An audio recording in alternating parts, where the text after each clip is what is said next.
Hello everyone, today we talk about the Franco-Catalan relations during the reigns of Louis IX of France and James I of Aragon.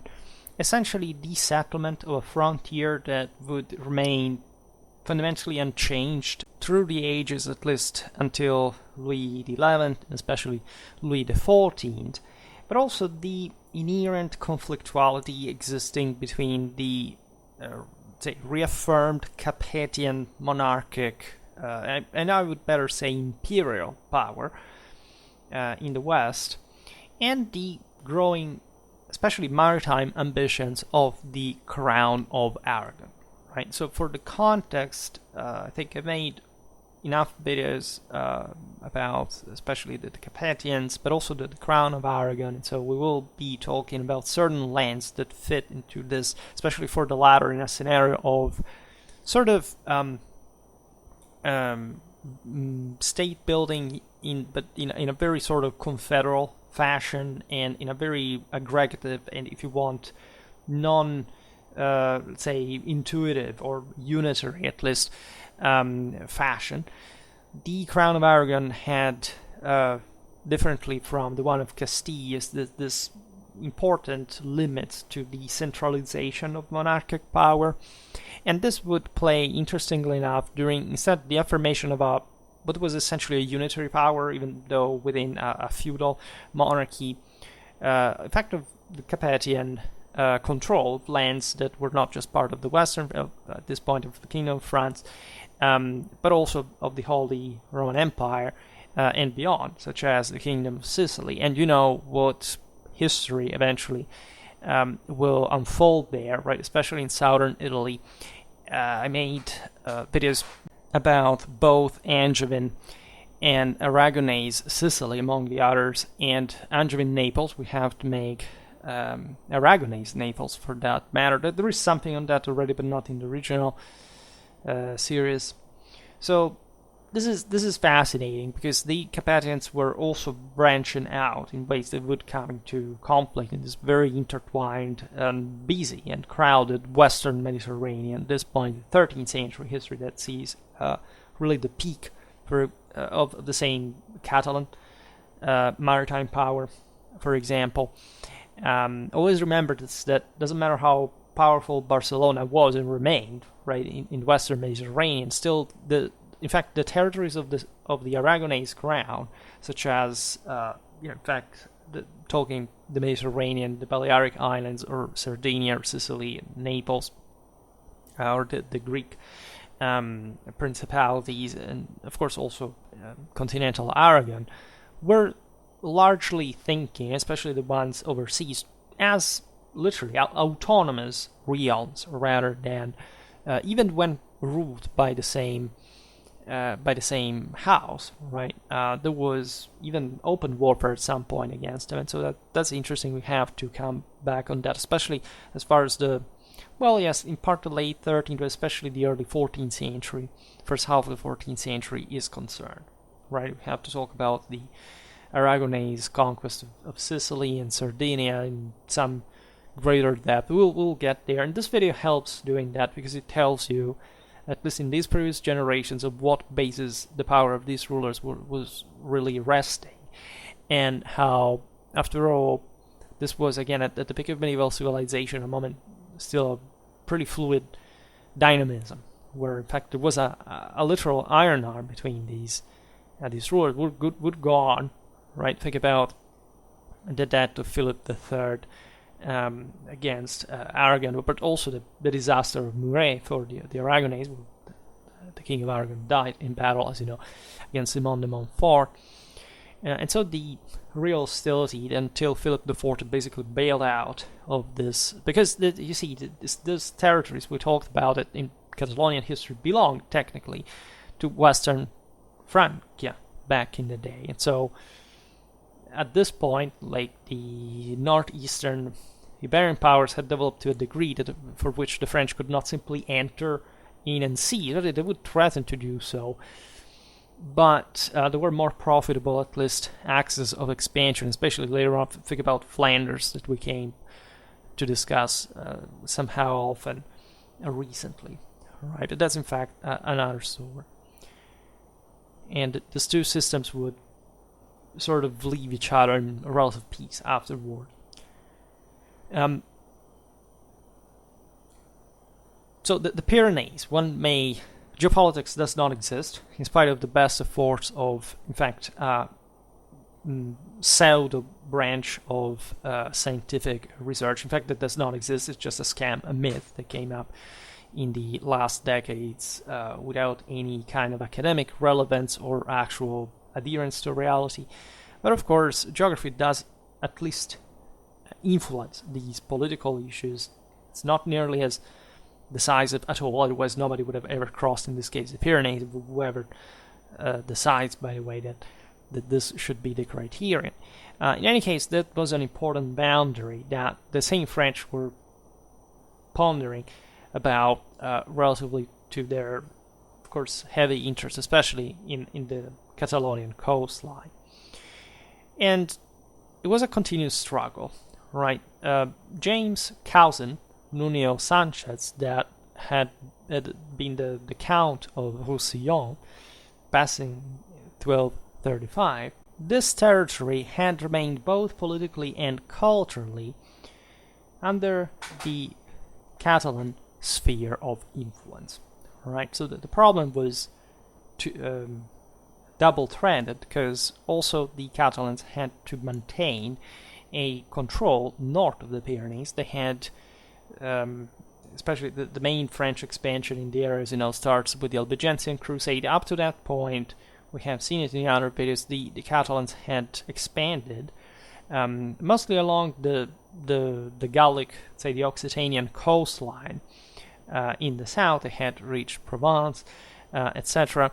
At that point, actually, the Italian maritime presence was more important, but that influence as well contributed to the development of the Catalonian trade. The peasants, the Genoese, had helped in the coastal Reconquista, especially for, in fact, the Crown of Aragon.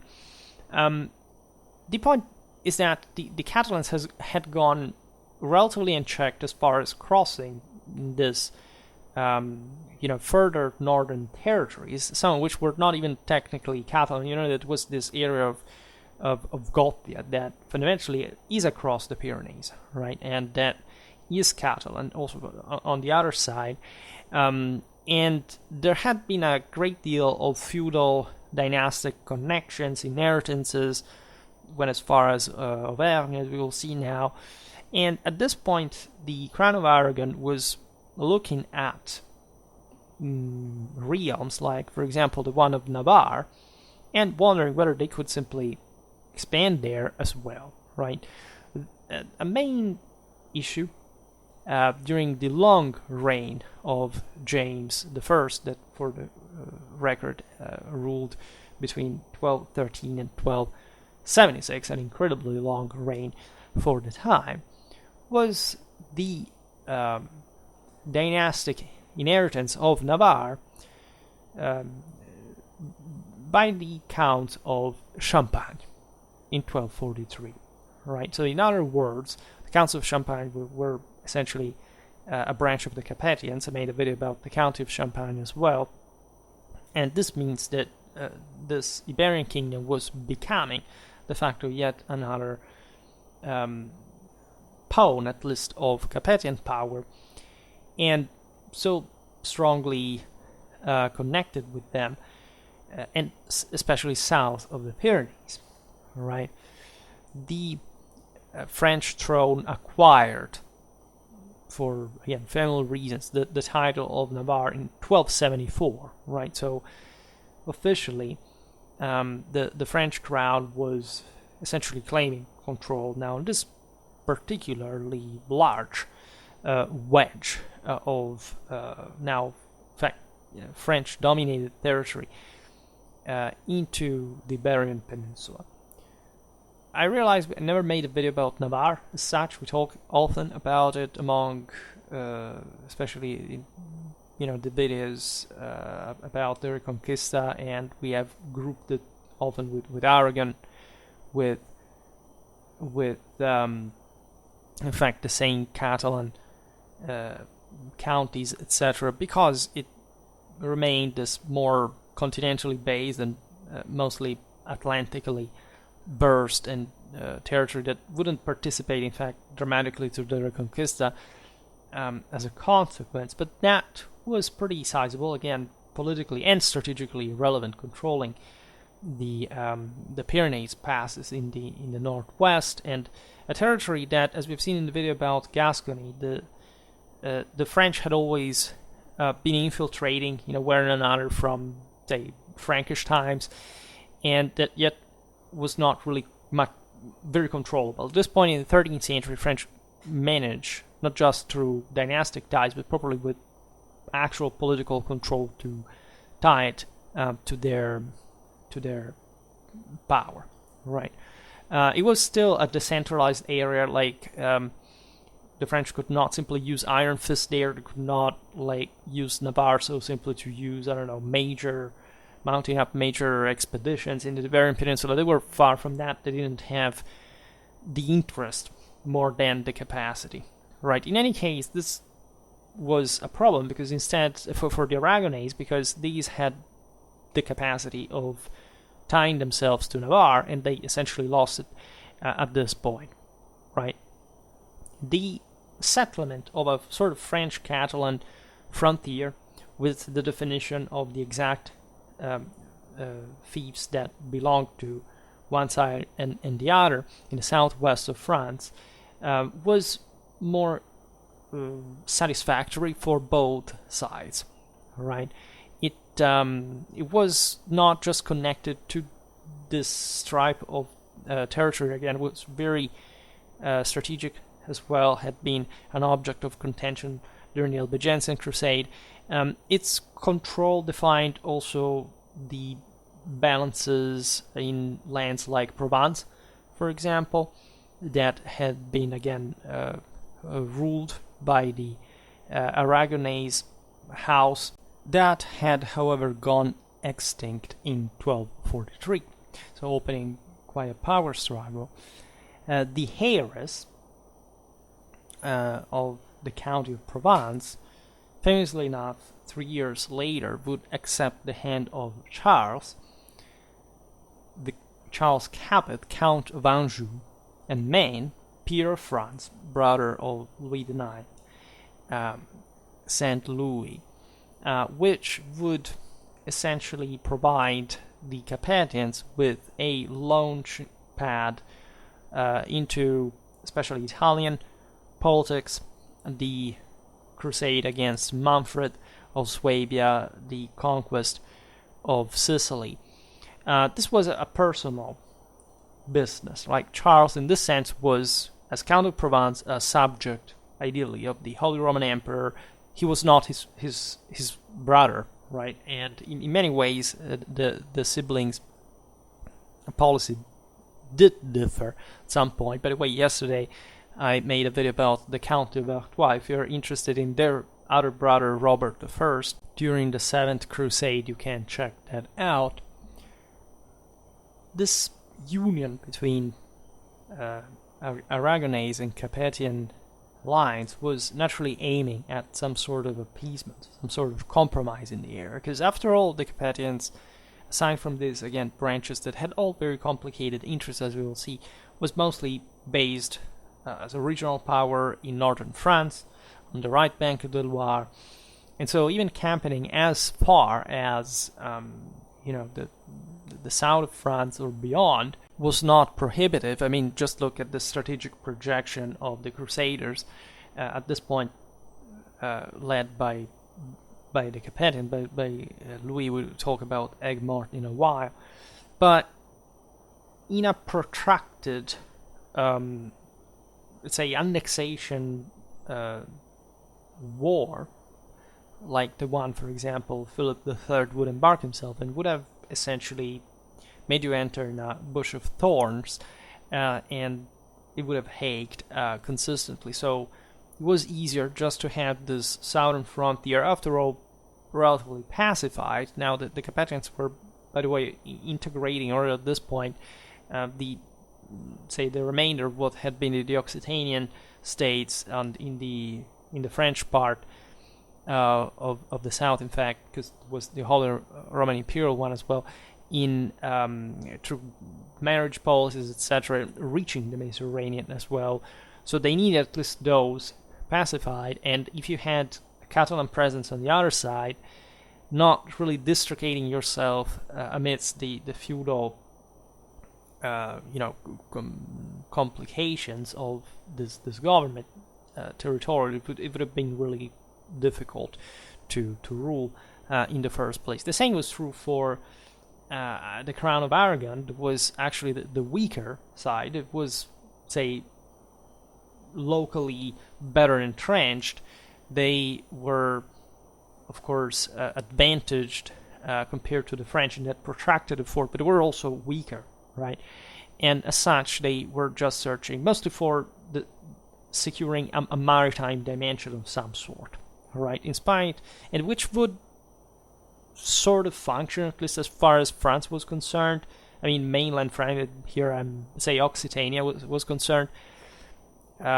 Geographically, given that the French, yes, could reach the Mediterranean, but they didn't have much of a prosper commercial potential there. They would establish the new centers, but of course trade there would mostly work through the Catalans, so it was rather a cooperation. Then things would get messed up mostly with Sicily later, but that's in virtue of what we were saying before, the character, the institutional profile of the Crown of Aragon, something that, yes, it's sort of connected with Catalonia, but it's Sicily, right? It's literally a kingdom on its own, and you can deal with it as if you were not, you were not it, right? Especially if you gave it to one of your sons as the king of Aragon, and you in fact took care mostly of Iberian affairs per se. To make it very simple, by the way. So in 1282, and consider this aspect as well, there had already been a great debate, to say the least, but not actual fights between the Catalans and the Angevins, especially. So, speaking of regarding the latter, especially the Provençal ambitions of Charles of Anjou, and that was now King of Sicily, by the way, over, in fact, the great prizes of the Western Mediterranean. So Sicily, Sardinia, and Tunis. They were all dynastic, commercial, and many other reasons for this conflict with the House of Barcelona, to which troubles were arriving on their doorstep when Alphonse of Poitiers managed to incorporate the County of Toulouse within the Languedoc possessions of the Capetians, having essentially acquired it from the Saint-Gilles dynasty that had previously ruled there. Right? The County of Toulouse had been historically the most important polity on southwestern France Mediterranean watershed. It had been essentially the target prior of the Albigensian crusade, so the relations again between Aragon and France had been pretty strained because of that. Such French control of Languedoc was especially worrying the Aragonese, but also the English, that, as you know, after the Battle of Bouvines had de facto been ousted from France, except for their territories in southwestern France and the Atlantic side of the watershed. Of course, there was an English-Aragonese proximity. During the 12th century, these were the two powers in the region, fundamentally, through the Duchy of Aquitaine that had collected this, as you know, enormous territory, had been part of the Angevin Empire with England, and the County of Toulouse had also been part of the system, if you want. And from the Mediterranean side, you had the Aragonese instead, accepting that, trying to keep the Capetians out from the north, because after all, the English de facto would not go as far as being able to centralize into southern France, right? So they would be just trade partners, good trade partners, but alas for this alliance, at least the Capetians had won.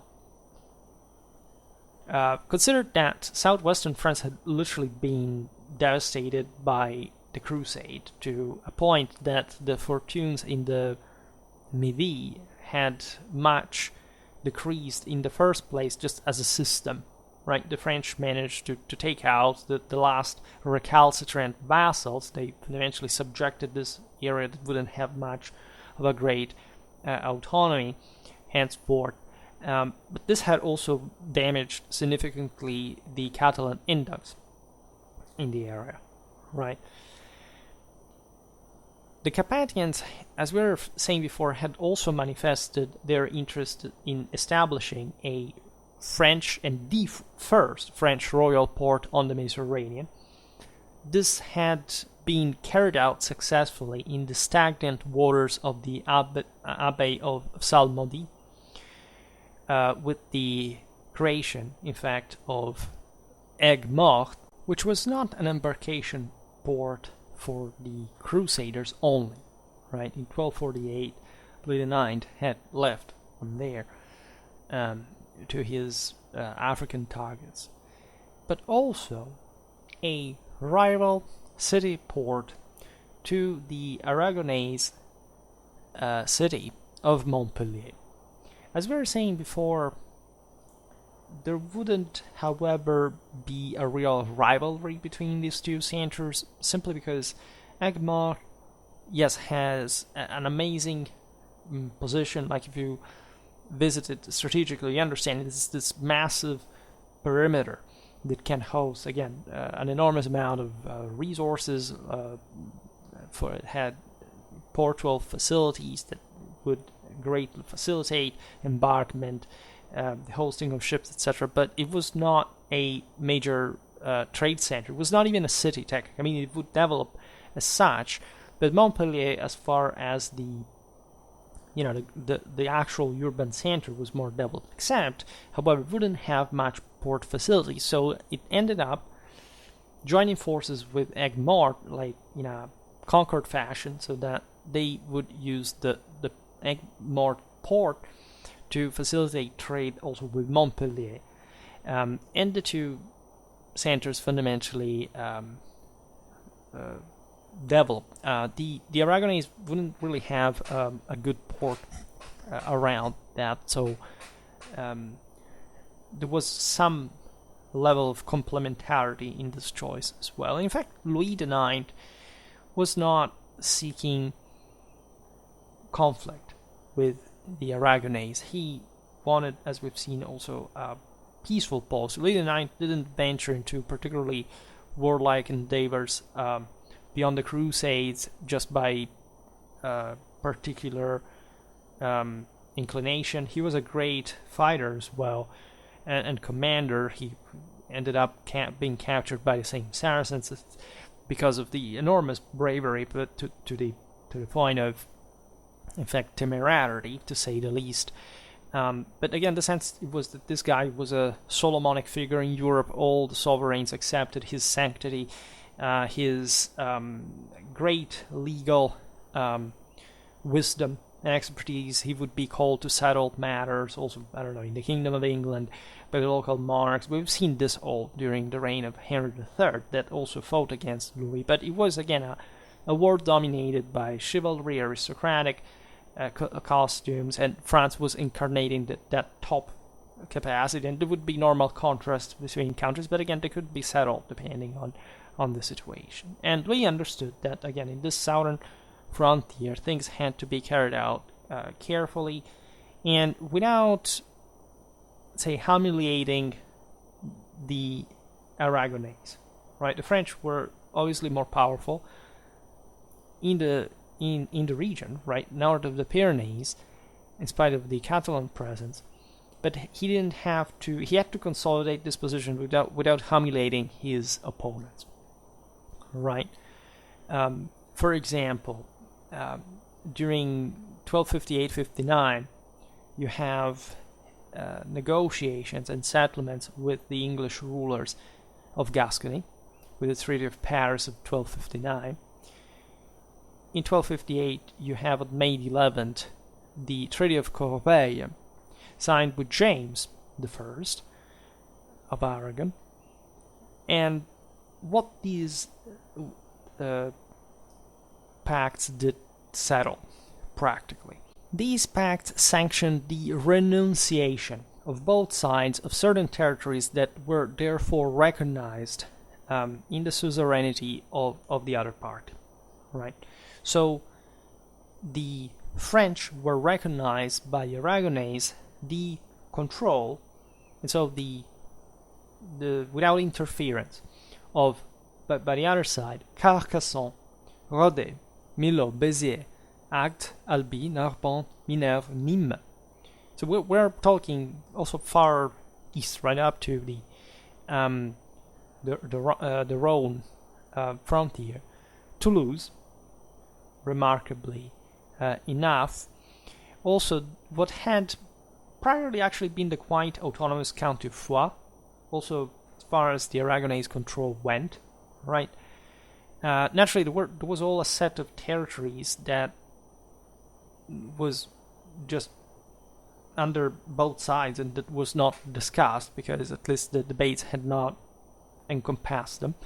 Equally, the French renounced claims over basically what had been all the also the Spanish mark, so technically part of the Western Frankish kingdom as it had been historically.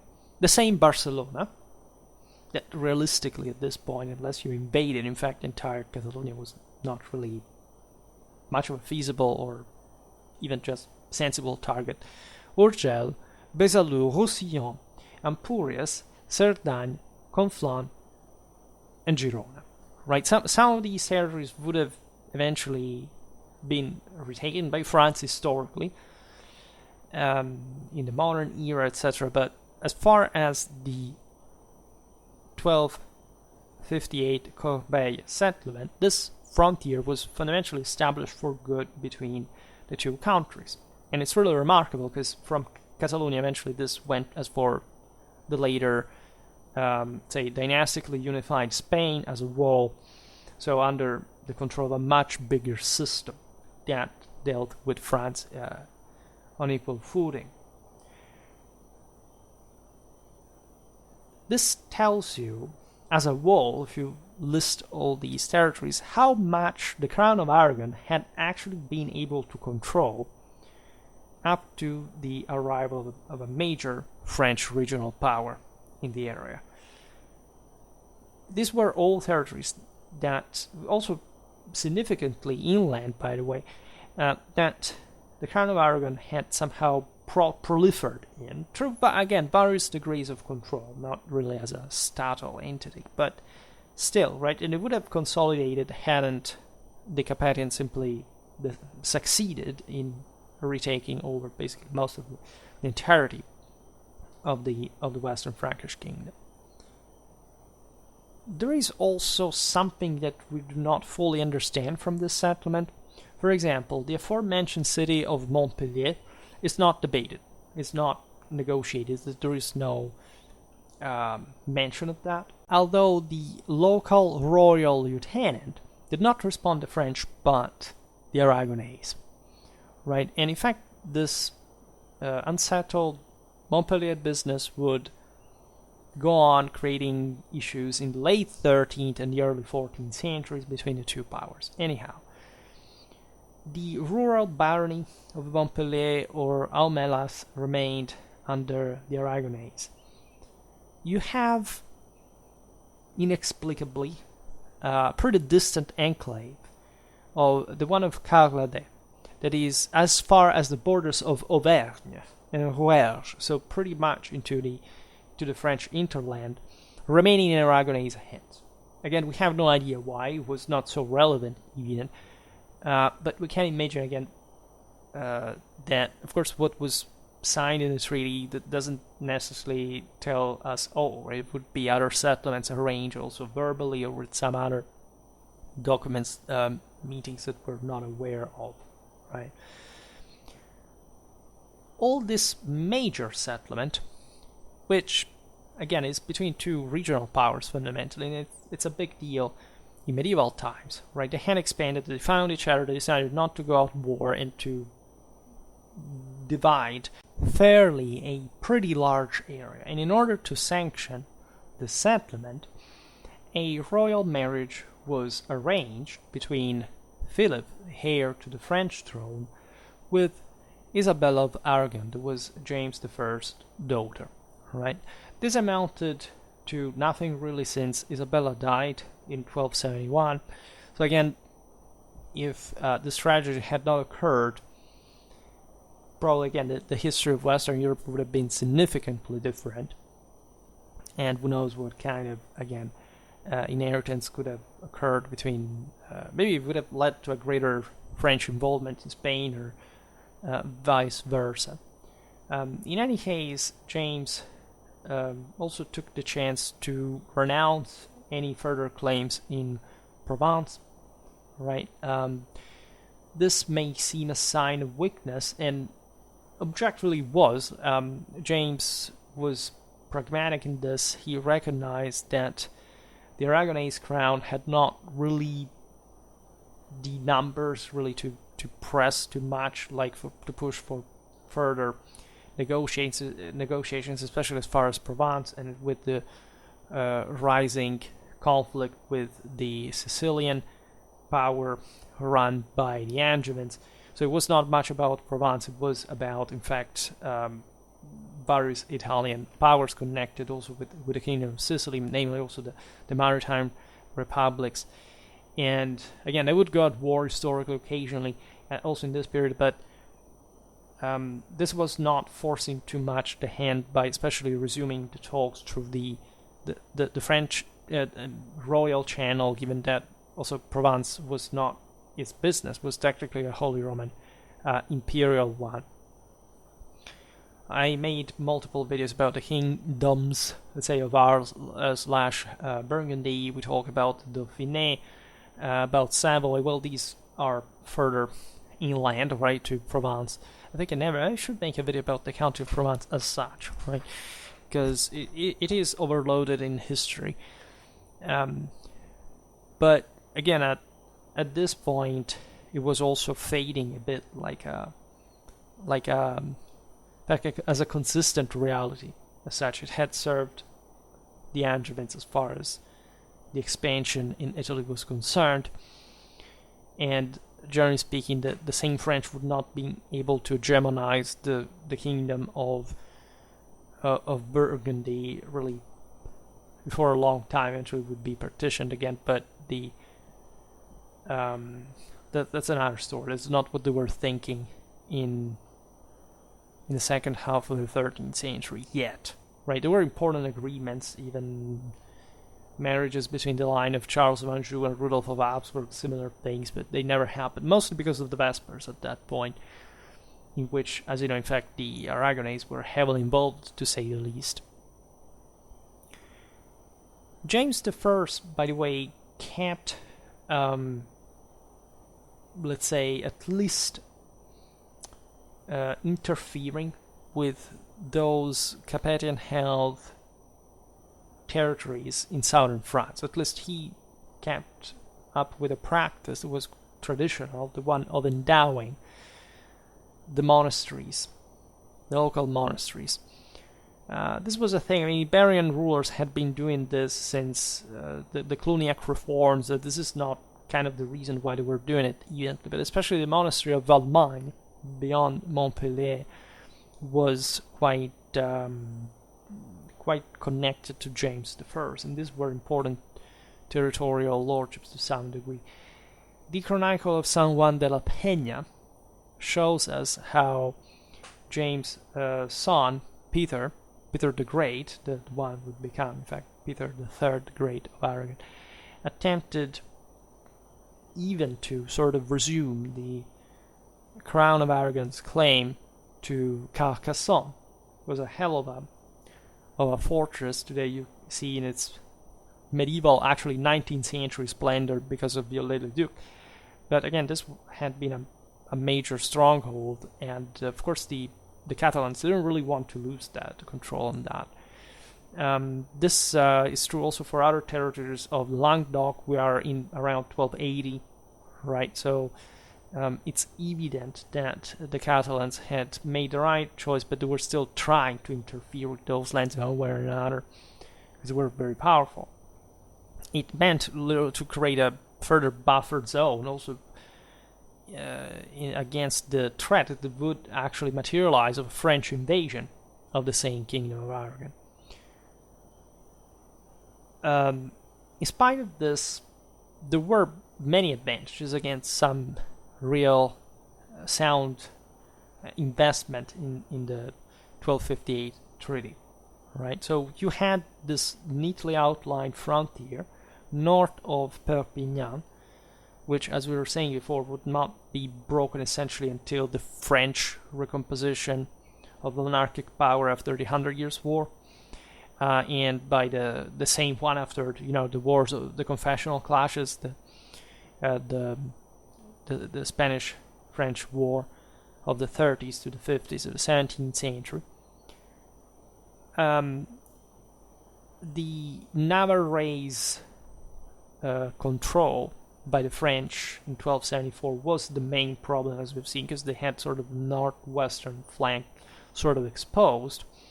But again, the Capetian power was not so intense in the area as well. It was probably not meant to be in the first place.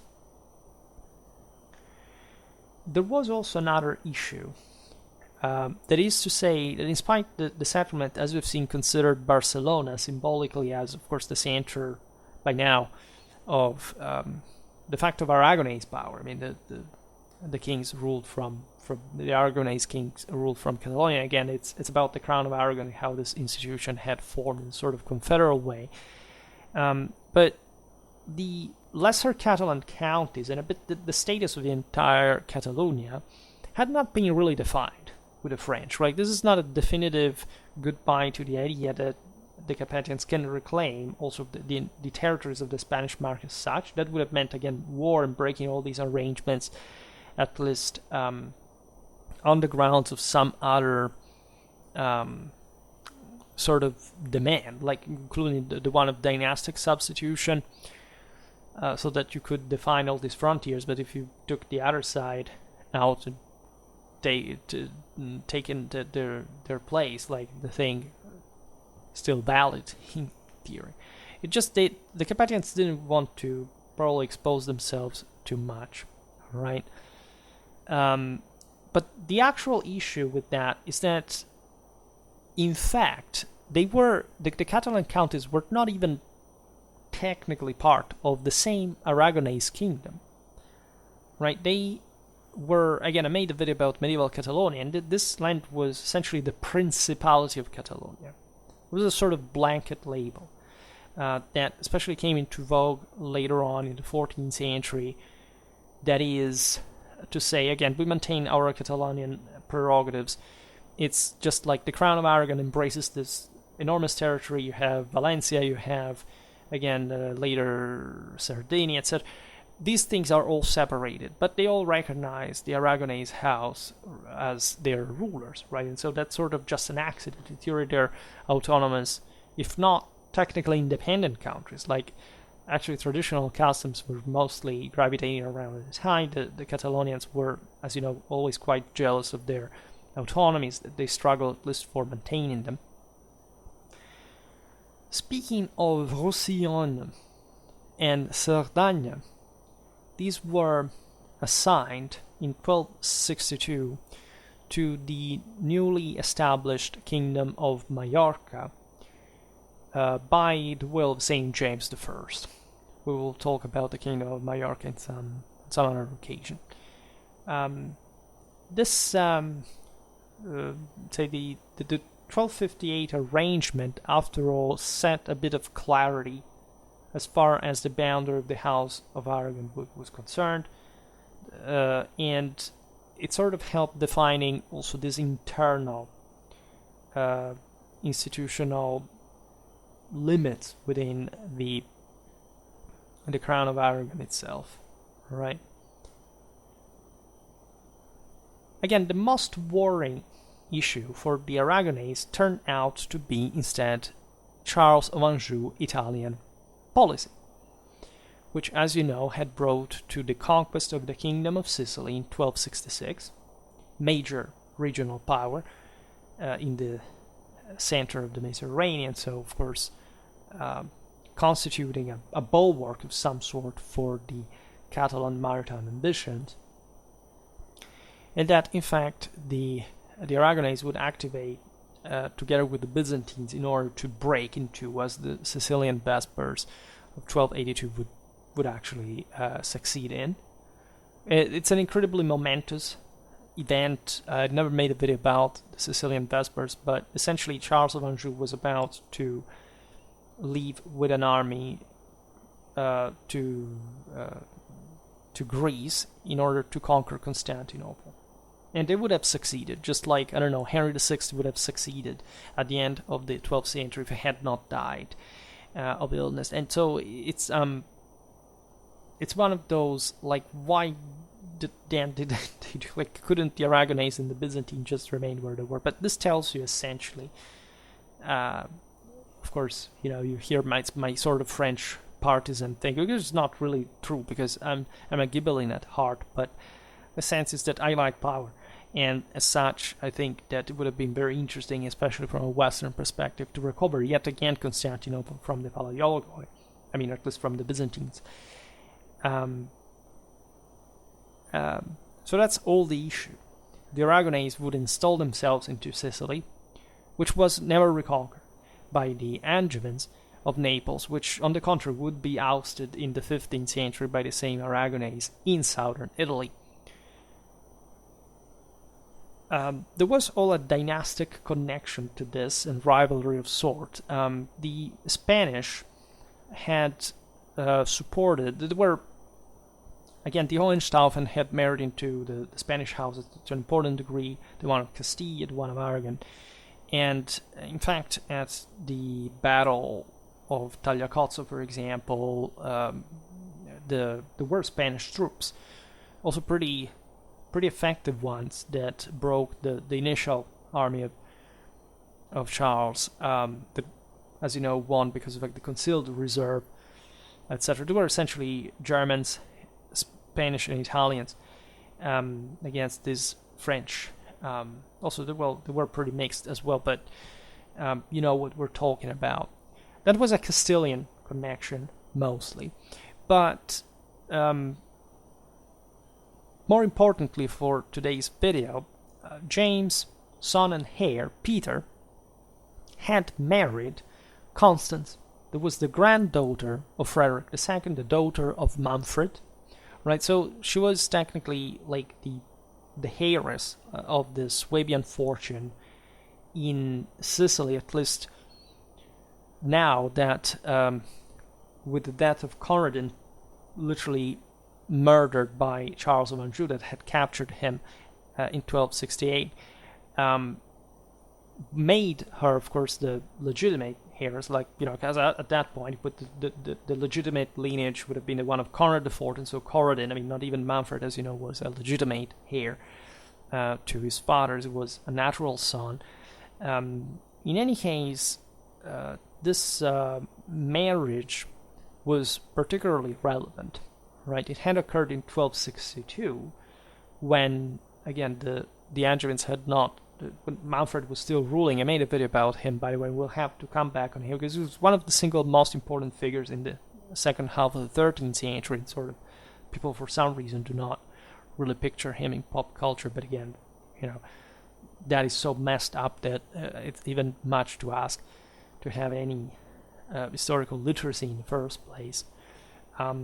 This marriage had not rendered the Pope very happy, because his deal was to try to erase, literally, like any possible Hohenstaufen branch claim to the Sicilian throne. I mean, the same popes had to,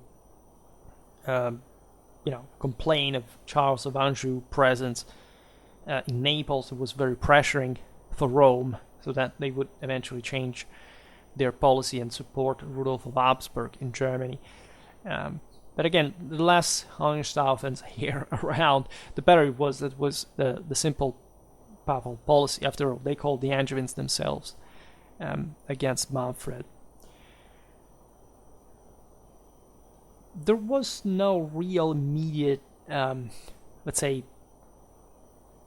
design that James had boasted, but it was definitely a card that the House of Aragon could play at that point. James I, as early as 1267, was planning, broadly meant, the possibility of installing his second son, James, in Sardinia, that had been created a kingdom by Frederick II for his son Heinz, the one captured by the Bolognese after the Battle of Fossalta, which had this interesting connection, the Hohenstaufen legacy, the Mediterranean connection, the closeness to Italy, to Sicily, right? This would have been added to the Balearics, Roussillon, Montpellier, so all, again, areas that would have sort of started creating some relevant maritime dominion, combining them all, right? But there were important obstacles, namely Charles of Anjou's son, Philip, the Pope, that of course wouldn't adjudicate the island to any of its claimants. By the way, this is interesting, because later on it would be quite fascinating triangles, like of how the Aragonese ended up seizing control of Sardinia from mostly the peasants, right, that were the ones mostly installed there at the time. In 1267-69, James asked the Pope for a crusade privilege. So he wanted to essentially reach the Holy Land, and the papacy also refused this because he knew that the Aragonese ruler wanted essentially just to expand his personal power rather than pursuing particularly holy purposes. And Rome was correct, inasmuch James displayed objectively some immoral behavior persistently throughout his life. Right, we will talk about it now. And there was seemingly a divine judgment when, of course, the Catalan fleet was armed anyway, but was rapidly scattered by a Mediterranean storm. In other words, God said no. And Charles of Anjou and Louis IX, in the meanwhile, were launching the crusade against Tunis that did not really end well. I mean, it was not really directed against Tunis per se. We'll see now why Tunisia was so important. The plan was essentially the one of also the previous French strategy, which would have been actually very successful, especially this expedition, to which the Aragonese would have contributed. Also, the English were bringing really lots of forces. We made that video about, in fact, Edward I's participation. He was the guy who actually went on, right, to the Holy Land, but had this massive expedition actually not, in a sense, call upon itself the plague in Tunis. If it would have been enough, if, for example, Charles of Anjou would have allowed this expedition to stop in Sicily rather than Tunisia, right, they would have continued to Egypt, and likely they would have knocked it out, because it was such a big military force that it would have likely succeeded. At least it had good chances of doing that. Destroy Egypt, Jerusalem back into Christian hands easily, right? But we know how it went. I mean, it was a disaster. The Saint Louis IX died. The French forces had to return ruinously across like Sicily Italy, essentially selling the bodily remains, the relics of Louis IX, because they didn't have any money left to cross these lands. But it was pretty macabre thing. But I mean, it was normal. Just had happened to Frederick Barbarossa. There had been other instances. That's how they also for hygienic and preservation reasons to handle the matter. We'll talk about that because I never made a bit about nor the expedition nor the follow-up. The Catalans had to accept this incumbent French presence that was essentially disrupting their preferential contacts with Tunisia, right? That Tunis in particular was emerging as one of the major commercial partners of Catalonia, right? And this, again, had been going on from a while, as we've seen, but there were other rivalries also with other Western Mediterranean powers regarding this, and the Catalans here found these major powers in the way, right? Objectively, however, there wasn't much that the Angevins could offensively do against the Catalans that had this maritime advantage. Again, Barcelona was at its peak in the 13th century, even just as a port. The Angevins had inherited rather feudal kingdom. Again, as we've seen, the Principality of Catalonia was much more autonomous within the same Crown of Aragon's possessions. Sicily was massive, but quite complex to rule overall. So it was actually made up for a great military power that the Angevins would use to try to reconquer Sicily later, failing, by the way, into clamorously large expeditions that basically dried out the Angevin resources, also as far as their capacity of intervening in central northern Italy in favor of the Guelph alliance that was countered by the Aragonese, that were Ghibellines instead. But there wasn't much, in fact, that they could do in a broader naval sense against the Aragonese possessions. I mean, technically, also the opposite is not true. If you look at the Vespers, this was essentially just a coup, right? Also, the Catalans didn't really have the manpower, the general capacity to simply, I don't know, invade Naples at this point or something like that. They couldn't even seize Sardinia, realistically. So it was all about potential challenges and some sort of, again, political strategic shortcomings that you could exploit, but things were also quite difficult, as we will see now at home. For example, James was before the Vespers did not really have the capacity, even in fact, to interfere in the Sicilian island, not just Sardinia, of course. Well, the latter would have been an easier prey, but in general, again, the Vespers were a very articulated plot, so that they sort of doesn't count, even though the Aragonese succeed. And but even more, while all these things, let's say in the 70s, were going on, mostly the Tunisian crusade, if you can call it this way, James was constantly occupied in quelling the revolts in Valencia. I made a video about the Kingdom of Valencia. This was essentially the southernmost territory that in the Iberian Peninsula that the Aragonese had taken after generations of very typically Reconquista style gradual, right, siege warfare, again, relentless efforts, castle by castle, a true mess, right? There was a race with the Castilians for reaching the south. The Castilians especially wanted to reach the Mediterranean, and not just the Atlantic from in southern Spain. And you can check, again, a bit that history out in the aforementioned video, right? Also, James was not really taking, in fact, the Provençal Sicilian rights too seriously. After all, it was mostly his son's business. And as we were saying before, this Aragonese crown was about giving these territories to your own heirs making your house rule overall, so that you could say that the Crown of Aragon roughly governed this, but each chunk was very autonomous, right? So if you had to control directly Aragon and Catalonia and suppressing these Valencian rebellions, well, it was mostly an Iberian thing in itself, and even a continental one just per se. It was very important, by the way, for James to decide which land to entrust to his heirs after his demise.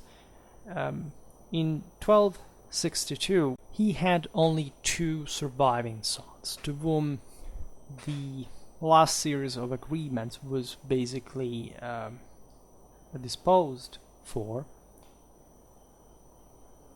This was also quite a meticulous work, as you can imagine. So, to make the long story short, virtually, because again, of the localistic particularities of these lands, right? All the Iberian mainland, the Spanish mainland territories would have gone to Peter, right? And this, in fact, was the case. He would become Peter III of Aragon.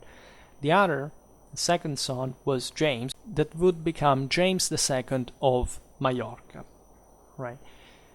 But that also received, in addition to the Balearics, Roussillon, Cerdagne, Carlat, and Montpellier. So again, those territories, as we've seen, that would have helped establishing a safer maritime dominion, even though Peter would retain Barcelona. It was, of course, by far, the most important port of the entire crown.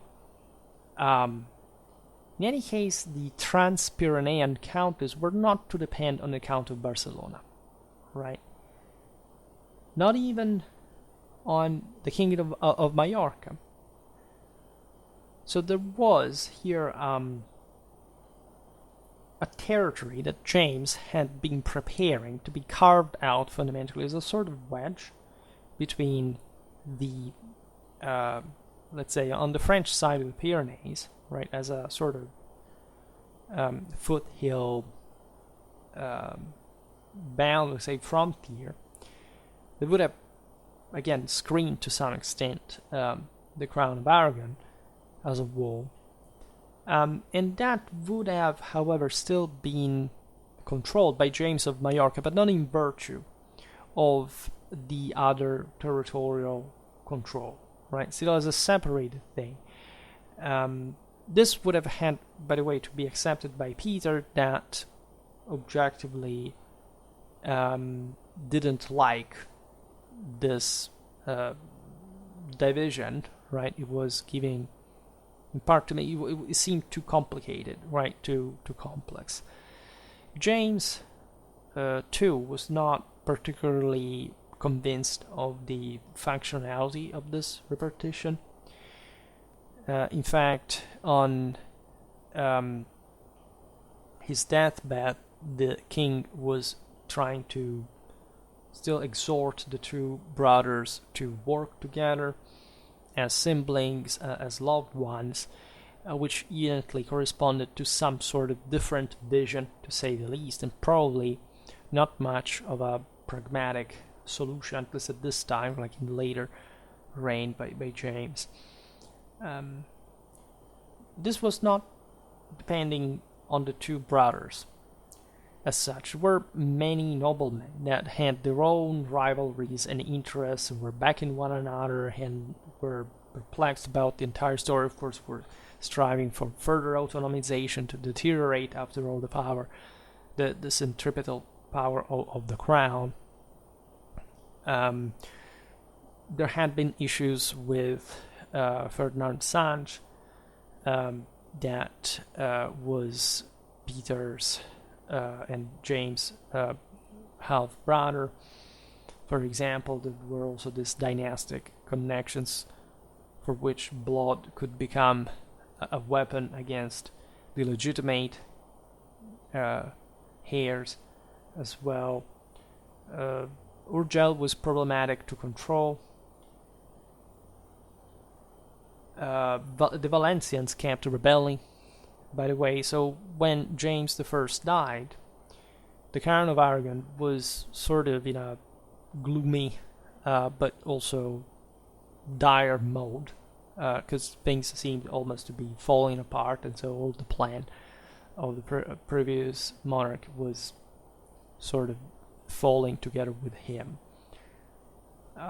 James is just like an interesting historical figure, and kind of controversial one for sure. We were talking about his immorality before, and his religious policies in Spain are quite fascinating. We have seen in the video about the Kingdom of Valencia how many Mudéjars, that is to say either Muslims or Jews, were present statistically in the territory. I mean, there are rough estimates, but it seems like the 2/5 of the population was Muslim or Jewish at the time of the conquest. And the Mudéjars, by the way, and especially not much in the territories conquered by Castile, but probably the ones conquered by Aragon, were displaying enormous amounts of these non-Christian subjects. In part, it's because the Jewish settlement on the Mediterranean had historically been more concentrated on the Mediterranean coast.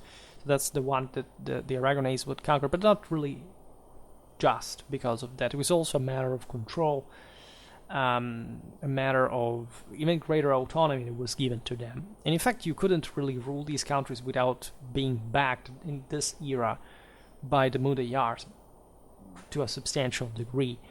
Part of the rebellions were occurring also for that, but not only. I made a video about the Mudéjars as a military historical unit from 14th century Spain, 14th, 15th century, and of course we will talk about them also as far as this period is concerned.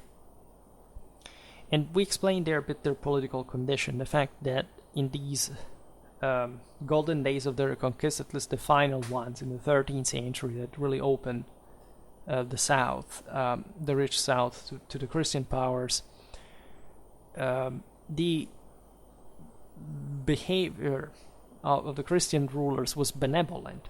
I mean, the Castilians had proclaimed themselves as emperors of Spain in virtue of their role of protectors of Christians, Muslims, and Jews. Again, you couldn't rule the Iberian Peninsula if you didn't have really control over those communities. It would have been foolish and harmful just to going simply against them like they went after much dilution over the centuries in the very late Middle Ages, when the situation was very different. And yet you have throughout the modern era rebellions also fueled by the Ottoman pirates in Spain and stuff. So it's very complicated, the Moriscos at that point, still showing how relevant they had been throughout all these centuries. So you can imagine, as soon as basically these territories were conquered in the 13th century, what the picture really was, right? James had threatened to use the iron fist against any Muslim who would have opposed him in Valencia. This would apply basically against anyone who would oppose him, but it was here specifically targeting them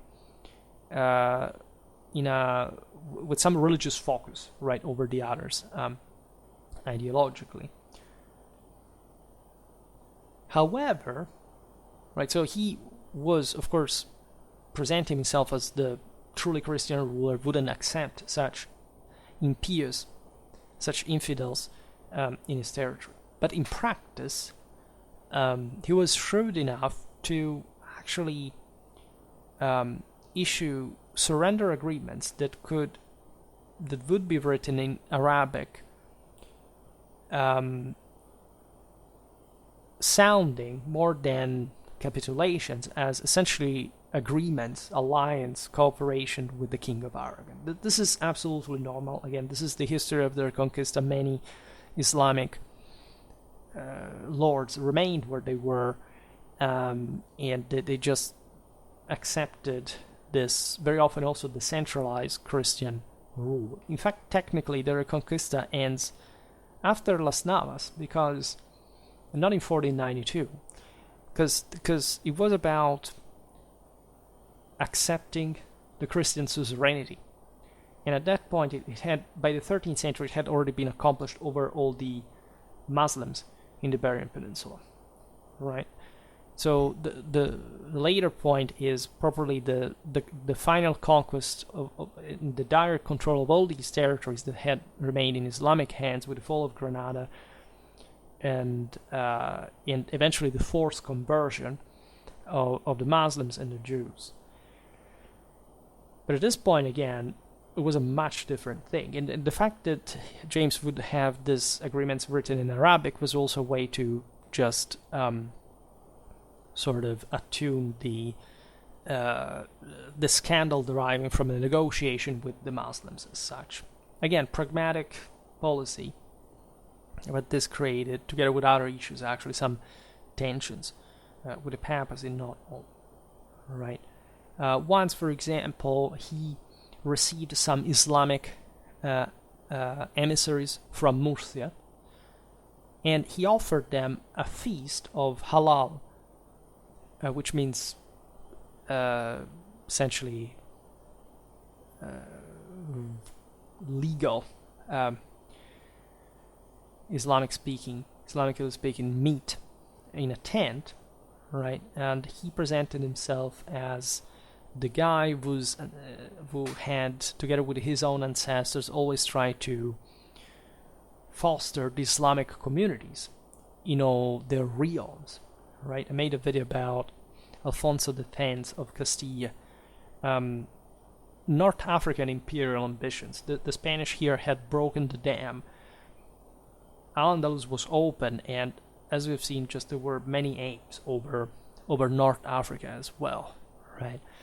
And so this was also a way for the Aragonese to compete with the Castilians as far as who would gain the favor of the Muslims, and especially the latter seeing the Aragonese perhaps better predisposed to some sort of decentralized government in the first place, and differently from the more strictly imperial and feudal Castile. They would have been attracted to that, also because these communities were quite relevant in an economic sense. They were much invested in arts, crafts, money lending, things like that, and these rulers needed them to bolster some economy. For example, James would send part of these guys to repopulate some certain areas in the Christian-held Balearic Islands, right? Which is sort of, just imagine it. And he literally said, just as well as if they were in a Saracen land. So again, this guy was speaking what these Muslims wanted to hear, just because of practical convenience. In fact, there is the connivance philosophy that has been pointed out through his own, at least presumed, autobiography, that is also the source from which we take these anecdotes from, and so that he would have prided himself with as a sort of accomplishment to some degree. We do not know. Maybe he just was disgusted by this deal, but he had to do it anyway. So at least, however, was positive about the practical results. North African markets were too sought after by the Catalans to have bad relations with the Muslims as a whole. Right, in the Christian world, all these Iberian rulers, the Aragonese ones, by their Catalan subjects, were striving to be seen as the great crusading heroes of the Reconquista, as well as the hammers of the heretics that by this point had been dramatically abated, actually destroyed by the Catholic forts of the Dominican orders that had been born, as you know, the Dominicans also in Spain and connected with Languedoc, the Cathar heresy. Like, the point is that originally the Aragonese rulers had been backing, if not the heresy, at least the Count of Toulouse, and so these powers that had somehow compromised himself with this, at the best, heterodox movements, but not openly heretic, albeit not so, totalizing in the local feeling and identity, as the popes also were pointing out. But do not underestimate how far the Catholics had gone, especially in terms of ideological and pure evil, as a matter of fact. And so there had always been this ambiguity, right, for which King of Aragon had been killed literally fighting against the Crusaders. And but this is in many ways also what Spain was at the time, a bit more sheltered from the rest of Western Europe, a bit more autonomistically directed. And this is especially true for Aragon, that actually was the most open country to the west in many ways, compared to Castile. But that was also, as we've seen, dealing with all these internal issues and external issues, and exactly in part because it was exposed and more open, so they had to play different cards at once, right? As far as James' Jewish relation, we can see the same ambiguity, more or less. For example, James had by his court this very stern friar Ramon de Peñafort, who was one of the most aggressive pursuer of the Jews, the Muslims, and heretics, like including usurers. Again, these were crafts that had been left to especially to the Jews historically on purpose, right? And just in order to exploit their money lending at Similia. We'll make other videos about Jewish history, by the way.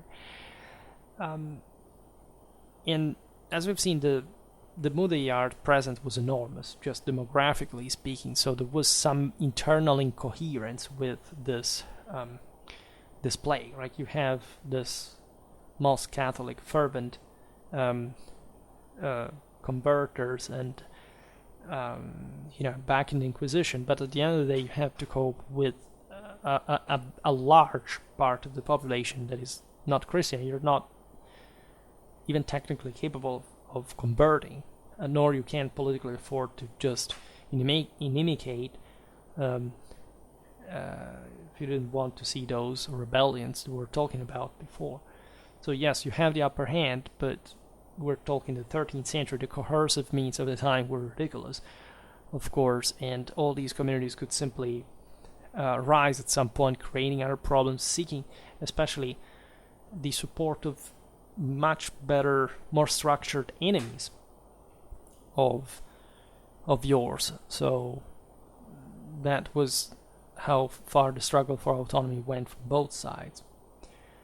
James I presided over the quite dramatic confrontation occurred in 1263 between the Rabbi Nahmanides of Girona and this other very zealous friar Pau Christia on the main issue between, of course, Jews and Christians, that is to say, whether Christ was the Messiah or not, right?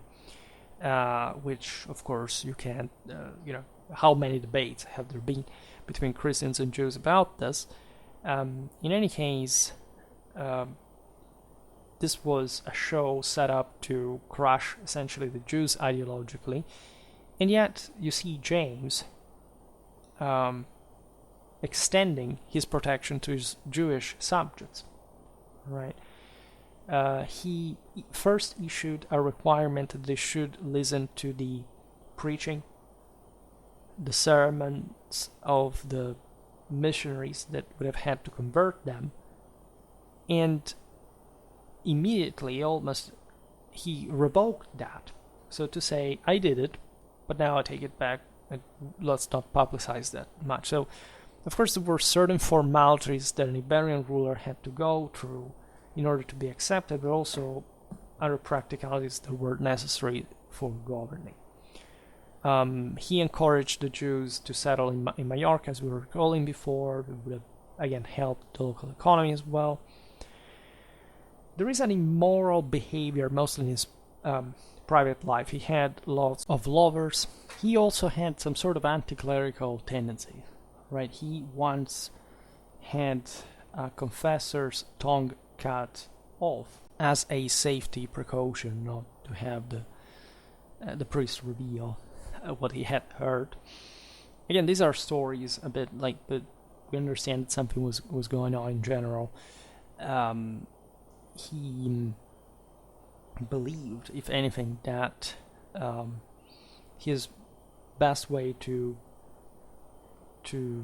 please God is also evidently because of these misdeeds was war, right? War, holy war, conceived traditionally as such. The Pope was just looking at this guy and saying, "What the?" And at Similia, he condemned his lifestyle, his mores in general, and he excommunicated him twice, right? The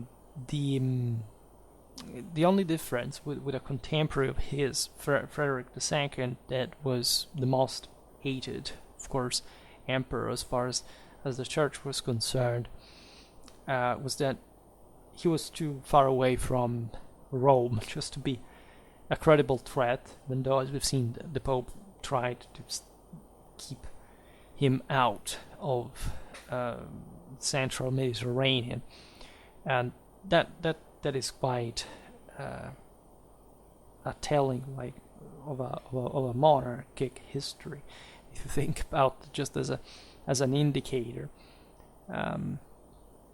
The Catalan chronicles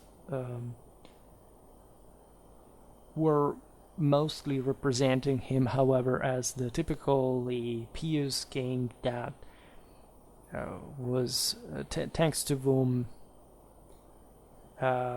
so much land had been stripped from the Muslim control, and so that many masses were being sung instead of hearing the muezzin prayer. This is also true.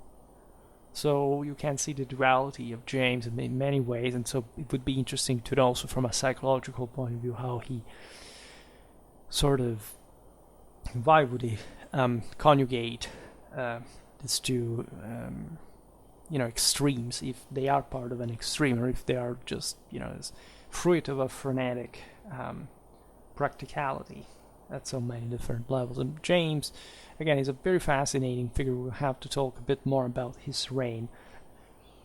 In any case, today I wanted to highlight essentially the Franco-Catalonian relationship and mostly the place of the Crown of Aragon in Mediterranean, say before the major expansion would occur later, and seeing, in fact, even through this, what were the actual bases for this power, like where they were coming from, and what sort of vision they had for themselves, even just in the near future. How, after all, still relatively limited their options really were. So it's interesting to see how eventually things would change. And really, my period is the very end of the 13th and the first half of the 14th century.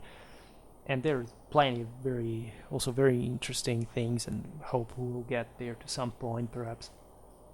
I will be writing a video about the Catalans at some point, especially the Catalan infantry in Angevin service, because that's another strange thing that occurred after the Treaty of Caltabellotta at the end of the First War of the Vespers had lasted 20 years, that the Almogalvares without pay would receive also the blessing of their country to be hired by the Angevins, and they would be scattered as small and actually pretty ineffective. This is the interesting part of the story as well. Garrisons into the Guelph centers of Italy, as far as the Angevins could maintain some light control on them.